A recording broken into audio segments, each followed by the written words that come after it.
Imagine a escuridão total. Um silêncio pesado, sufocante. E então, do nada, uma pontada aguda na cabeça. Depois um zumbido, vozes distantes. Você tenta se mexer, mas seu corpo não responde. Parece que está paralisado. Uma sensação de frio gelado te envolve. De repente, uma clareira na escuridão. Uma fresta. Você força os olhos e o que vê te faz duvidar da sua própria sanidade. Flores, muitas flores. E acima de você, um teto baixo, forrado de seda. Um cheiro forte de velório. Seu coração, que até então parecia parado, dispara. Onde você está? E por que está deitado num lugar tão apertado? Essa era a realidade de Rosa, uma mulher simples do interior de Minas Gerais, de Poços de Caldas para ser mais exato. Uma vida dedicada à família, ao pequeno sítio que herdou dos pais, às receitas de bolo de fubá que faziam sucesso na vizinhança. Rosa sempre foi a personificação da bondade, daquela vizinha que empresta uma xícara de açúcar sem perguntar, que oferece um prato de comida quente para quem precisa. Casada há 25 anos com Arthur, um homem que ela amava com a pureza que só as pessoas do campo possuem. Ou pelo menos ela achava que amava. Ela tentou gritar, mas a voz não saiu. Tentou se levantar, mas o espaço não permitia. O pânico subiu, sufocando-a. Um ar rarefeito dentro daquele lugar fechado? Não podia ser.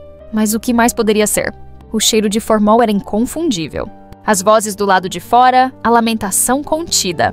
Ela estava dentro de um caixão, no próprio funeral. A confusão era avassaladora.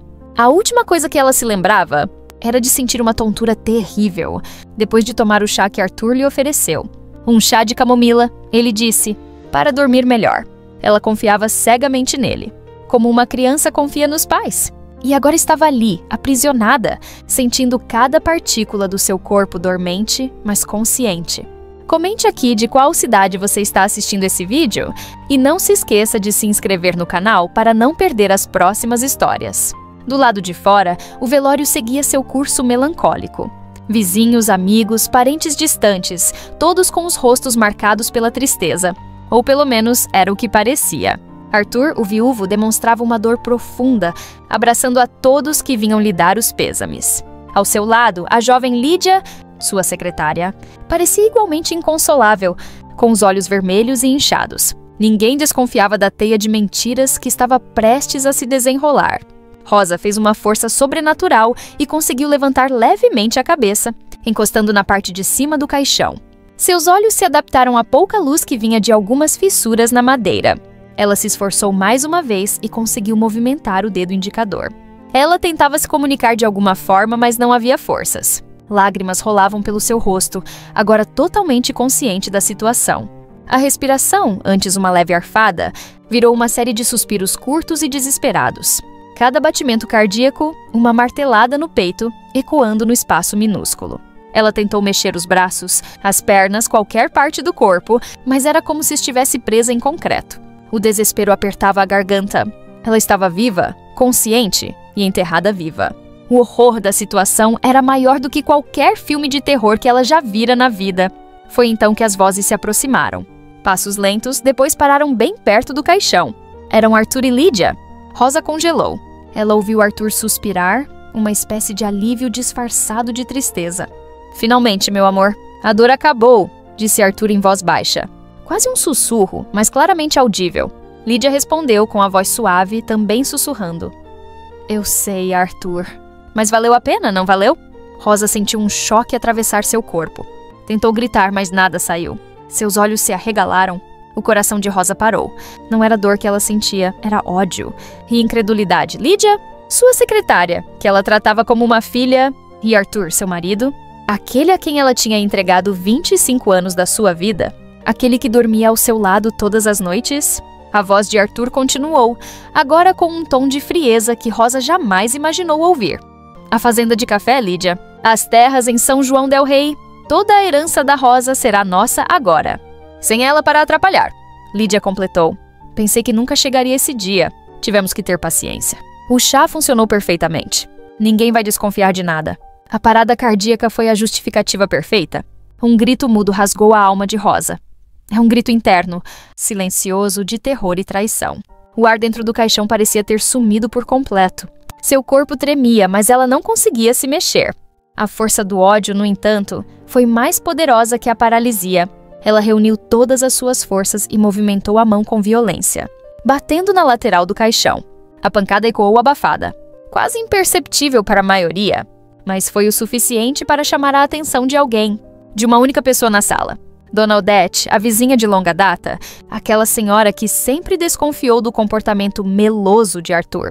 Dona Odete era conhecida na vizinhança por sua perspicácia e por nunca deixar passar nada despercebido. Era a matriarca silenciosa da rua, observando tudo do seu portão, com um olhar que parecia penetrar as almas. Ela estava sentada no canto, observando tudo, e jurou ter ouvido um barulho. Arthur e Lídia se entreolharam apavorados. Eles tentaram disfarçar, pigarreando, ajeitando as roupas, mas a mudança em seus rostos era evidente. Arthur, que momentos antes parecia o viúvo em luto perfeito, agora tinha um tom esverdeado na pele. Lídia, que chorava copiosamente, secou as lágrimas e seu sorriso forçado não combinava com o olhar de pavor.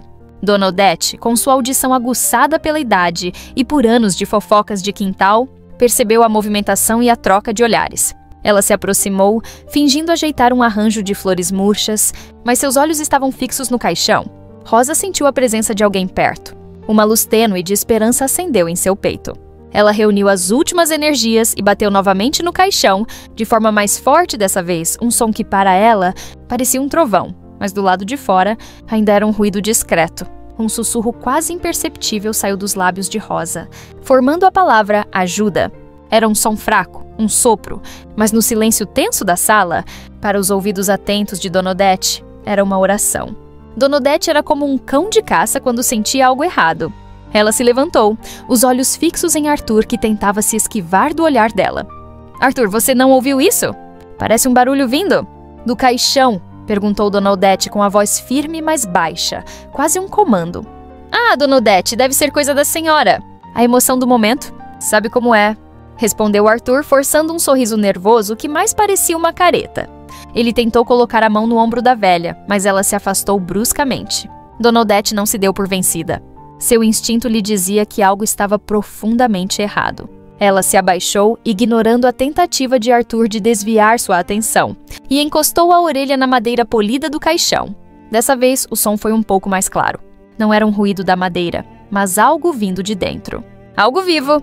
Dona Odete se ergueu, seus olhos fixos em Arthur, que estava pálido como um lençol, a testa brilhando de suor frio. Arthur, eu acho que a Rosa está viva! A frase ecoou na pequena sala de velório como uma bomba. Arthur e Lídia congelaram, os rostos brancos como pó, os lábios trêmulos. O silêncio que se seguiu foi ensurdecedor, quebrado apenas pelos suspiros incrédulos dos outros parentes que, até então, estavam alheios à cena. A prima de Rosa, Maria do Carmo, uma mulher de fé inabalável, foi a primeira a se aproximar, com os olhos marejados de confusão e um vislumbre de esperança. Viva, Dona Odete? Como assim, viva?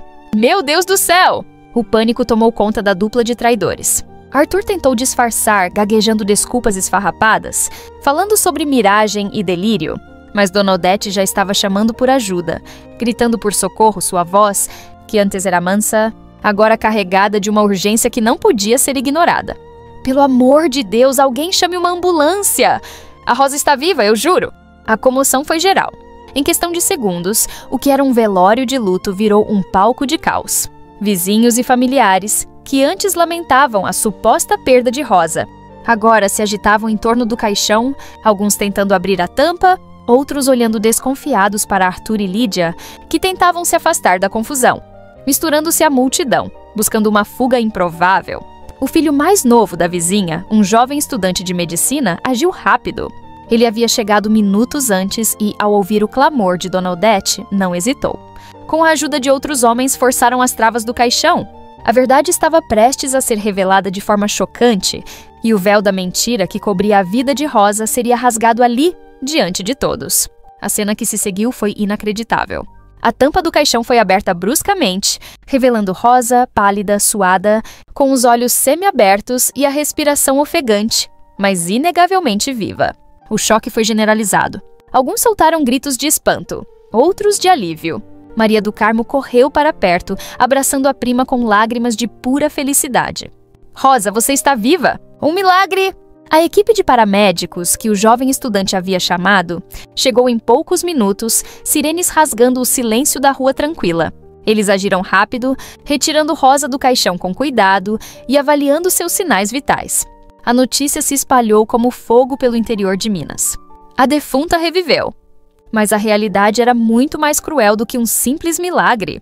Rosa foi levada às pressas para o Hospital Santa Casa de Poços de Caldas. Seu estado era delicado, exausta, desidratada, com o corpo dormente pelo efeito do sedativo e o coração traumatizado pela experiência.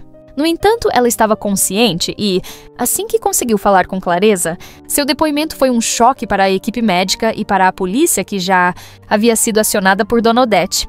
A história do chá, das vozes de Arthur e Lídia no velório, da trama para se apoderarem de suas terras. Cada palavra que saía dos lábios de Rosa era uma facada no coração da reputação de Arthur e Lídia. A polícia agiu rápido, com um mandado de prisão para Arthur e Lídia, que foram detidos ainda na confusão do velório, enquanto tentavam fugir do local. A investigação revelou uma sequência de fatos macabros. Arthur e Lídia estavam tendo um caso há anos, desde que Lídia, uma jovem recém-formada em administração, fora contratada como secretária do sítio.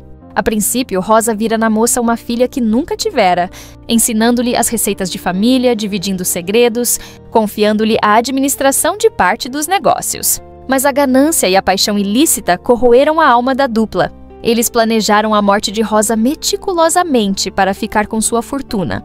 As terras férteis que valiam uma fortuna na região. O chá que Arthur ofereceu a Rosa naquela noite fatídica não era de camomila, mas sim uma mistura cuidadosamente preparada de ervas e um sedativo potente, obtido por Lídia através de um contato duvidoso. O objetivo era induzir um coma profundo que simulasse uma parada cardíaca, uma morte natural e sem suspeitas. A dupla acreditava que, uma vez sepultada, Rosa não teria chance de despertar. Eles não contavam com a vitalidade de Rosa, com o acaso e muito menos com a perspicácia de Dona Odete. O caso foi parar nos jornais, na televisão, virou pauta em programas de rádio. Mulher acorda no próprio funeral em Poços de Caldas. Estampavam as manchetes dos principais veículos de comunicação do país. Um escândalo que abalou a pequena cidade e chocou o Brasil. A história de Rosa virou sinônimo de traição e sobrevivência. Arthur e Lídia foram julgados e condenados por tentativa de homicídio qualificado. A confissão de Lídia, esmagada pela culpa e pelo medo da prisão, selou o destino dos dois. Ela revelou todos os detalhes do plano. Do dia em que se conheceram a compra do sedativo, do momento em que Arthur deu o chá a Rosa até o desespero no velório. A justiça foi feita, mas as feridas na alma de Rosa demorariam a cicatrizar. Rosa passou meses em recuperação física e emocional. O corpo, que parecia ter envelhecido décadas em poucas horas, precisava de fisioterapia e cuidados constantes. A mente, atormentada pelas imagens do caixão e pelas vozes dos traidores, precisava de terapia e tempo. Aos poucos, a vida voltou a fazer sentido. Ela se viu cercada pelo apoio de verdadeiros amigos e familiares, aqueles que choraram sua morte, com sinceridade, e que comemoraram sua ressurreição com alegria genuína. Maria do Carmo, a prima leal, não desgrudou de Rosa, cuidando dela como uma irmã. Dona Odete, a heroína inesperada, se tornou sua melhor amiga e confidente, visitando-a todos os dias, trazendo suas famosas bolachas de nata e contando as novidades da rua. Ainda no hospital, Rosa recebeu uma enxurrada de apoio de pessoas de todo o Brasil.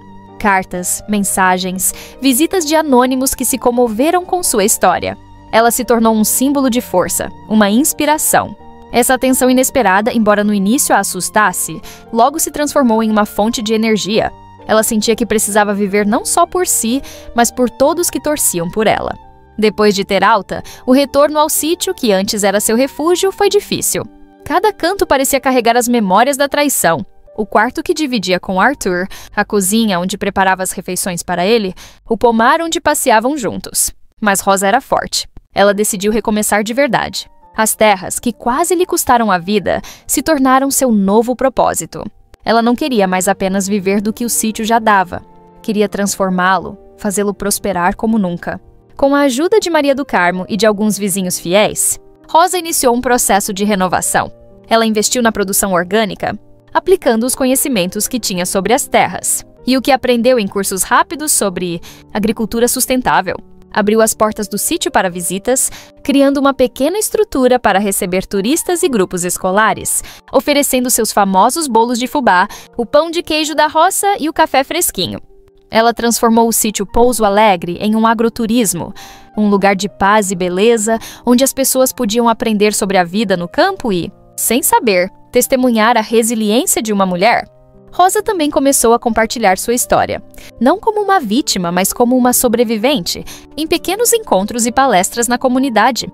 Ela falava sobre a importância de confiar nos instintos, de estar atento aos sinais e, acima de tudo, de nunca desistir da vida, mesmo quando tudo parece perdido.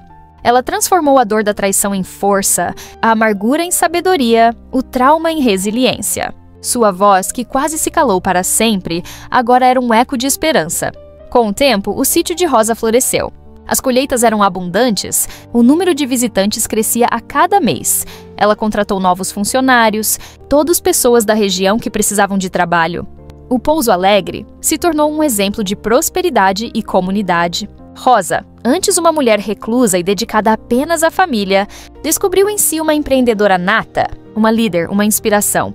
A vida de Rosa, que esteve por um fio, floresceu de uma forma que ela jamais imaginou. Ela encontrou a verdadeira felicidade, não em um casamento desfeito ou em fortunas, mas na liberdade de ser quem realmente era, na autenticidade de seus sentimentos e no carinho das pessoas que a amavam de verdade. Ela se viu cercada por risadas de crianças brincando nos campos, pelo cheiro do café coado e pelo abraço sincero de amigos. A mulher que acordou no próprio funeral, ouviu a traição do marido e da amante, renasceu mais forte, mais sábia e mais feliz do que nunca. Ela não só sobreviveu, ela prosperou. Essa é uma história de sobrevivência, de redescoberta e da força inabalável do espírito humano. É a prova de que mesmo das situações mais sombrias, a luz da esperança pode surgir, transformando o fim em um novo e glorioso começo. O que você faria se acordasse em uma situação como a de Rosa? Deixe seu comentário aqui embaixo e compartilhe suas impressões sobre essa história. E se você ainda não se inscreveu, não perca tempo!